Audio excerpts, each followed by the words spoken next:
guys, I have another book haul for you. I went to the library again today because I wanted to get some books that I had on my list of must-reads this week or two, and I got a little bit more than I thought I would. It is so hot.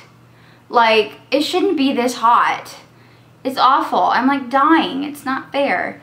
I am a total indoor girl in the summer. I love to be outside when it's cool, and I love to go camping when it's cold and all that, but when it's hot outside, I just want to stay in the AC and read and, you know, do indoor things. I'm probably different than everybody else because usually everybody's like, yeah, let's go out, do fun summer things, and I'm like, no, leave me alone, I'll fry. So moving on to the books. The first book I got is Conjured, and this is by Sara, Beth, Durst, and I saw this at the library yesterday, but for some reason I didn't pick it up, and today I saw it again and I thought, and so I opened it up, and the plot sounds really good. It's about a teenage girl named Eve, and she kind of suffers from terrors and nightmares and things like that, and she goes into the paranormal witness protection program, and she kind of has to discover what's going on and things like that before a paranormal serial killer gets to her. And so I thought that sounded awesome, so I had to pick it up because it sounds really good. So the next book I got is called Racing Savannah, and this is by Miranda Keanally.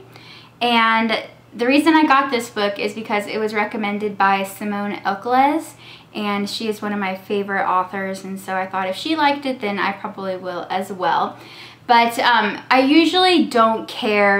Some people say that they need summer reads or winter reads. I don't really care. It doesn't bother me if I read a winter book or a winter scene in summer and a summer book in winter. If I like the plot, then I'll read it regardless. Anything light or heavy, it doesn't matter to me. But I got this book because it did sound interesting, and it's about a girl named Savannah who works with her father training horses on an estate, and the boy that lives on the estate named Jack is super cocky and annoying, and so she kind of starts to fall for him, but I think there's a taste of hidden romance in there because they're from different worlds and different financial circumstances and things like that. So I think it sounds cool, and I also like that Savannah wants to be a jockey when she grows up, which is kind of different. So I thought to give it a go, and it's super cute. I love the cover. I love her little rain boots. They're so cute. So like I said, this kind of screams summer read, and normally I don't really care either way, but I thought to pick it up and give it a try. The next book I got, I had no idea what it was, and I didn't know that she had written another series, but I got Burn for Burn by Jenny Han and Siobahn Vivian. And this one is about 3 girls who have had something happen to them, and they want revenge in a small town. I believe it's called Jar Island or something, but this sounds really good. I know that there's a couple sequels to it, and it has really good reviews on Goodreads, so I thought to try it because I love Jenny Han's writing. The Summer I Turned Pretty is so amazing. That's such an awesome series if you guys haven't read it, and it's super duper good and one of my favorites to read. So I thought to give this a try and see what it's about. I also got Where the Stars Still Shine, and this is by Trish. And it's actually funny because I just finished The Devil You Know by Trish as well, and I loved it, and I posted on Facebook. And Melissa recommended this one to me, and I actually think I've read this before, or at least started it, because the premise sounds familiar. But it's about a teenage girl named Callie, and she has been on the run with her mother. Her mother kidnapped her for years since she was 5, and she finally got caught, and so Callie has to go live with her father and his family in Florida, and it's just about her adjusting and self-discovery and learning to love, and you know that her family will always be there for her, and you know, all those life lessons that we have to learn. I do feel like books are different in their own way and with their own stories and ideas, but this book definitely reminds me of If You Find Me by Emily Murdoch, and I loved that book. It was so good. Obviously they're different, but it reminds me of it because there's the teen girl who has been missing from a member of her family, and they go back, and it's just that self-discovery journey transition that they have to go through. And if you need a book to read, definitely read If You Find Me by Emily Murdoch. It is so good, and I really enjoyed it. So I think I'm going to enjoy this one too, because it's a kind of similar idea, and it's by an author that I've liked. So sounds good to me. I also got The Coldest Girl in Coldtown by Holly Black, and this book is huge. Like, my hand could be on the cover. I really loved the Curse Workers series that she did, White Cat, and so I thought to pick this one up. And it's about a girl who wakes up from a party, and there was a vampire attack, and so she has to go to a place called Coldtown, and it has like a bunch of vampires living there, and it's in Massachusetts, and she takes her ex-boyfriend and new boyfriend or something with her. And so it's gotten a lot of good reviews, and I thought to finally read it because I believe a sequel is out, and so I just thought to give it a try because I did like the Curse Workers series. Now, some of you might remember from my old booktube days, but I have such a love-hate relationship with this author. But I saw that she has a new series out, and so I thought to try it. But I got Crash by Lisa McMann. She bugs me. I don't know what it is about her or her writing or what, but her ideas are really good. They're just not executed that well, in my opinion. But I thought to give it a go anyways because it's a new series, new characters, and maybe she's improved since the last time.